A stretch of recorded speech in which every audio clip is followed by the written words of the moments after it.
మానవుడు అందరి వైపు తిరుగుతున్నాడు కానీ ఎవరి వైపు తిరగట్లేదు? దేవుని వైపు తిరగట్లేదు. అది ప్రాబ్లం.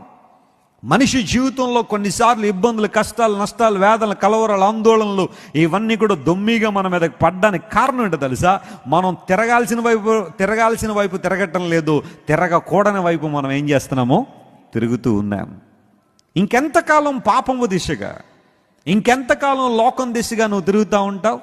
ప్రభు నీతో మాట్లాడుతున్నాడు, తిరుగు, ఆయన వైపు తిరగండి. Look towards God, turn towards God. దేవుని వైపు తిరగండి అని ఒక చక్కని మాట ప్రభు మాట్లాడుతున్నాడు. ఈ మాటలు చూస్తున్న ప్రియ సహోదరు, ఒకవేళ నువ్వు ఆన్లైన్లో ఎక్కడి నుంచి చూస్తా ఉన్నా, ఎప్పటి వరకు కూడా నీ ముఖము లోకం వైపు, నీ వీపు దేవుని వైపు పెట్టావేమో. మారు మనసు అంటే అర్థం ఏంటో తెలుసా? రెపెంటెన్స్ అంటే అర్థం ఏంటో తెలుసా? చాలా అర్థాలు ఉన్నాయనుకోండి. అంటే ఒక మాటలో చెప్పాలంటే మనకు అర్థమయ్యే భాషలో దేవుని వైపు తిరగడం.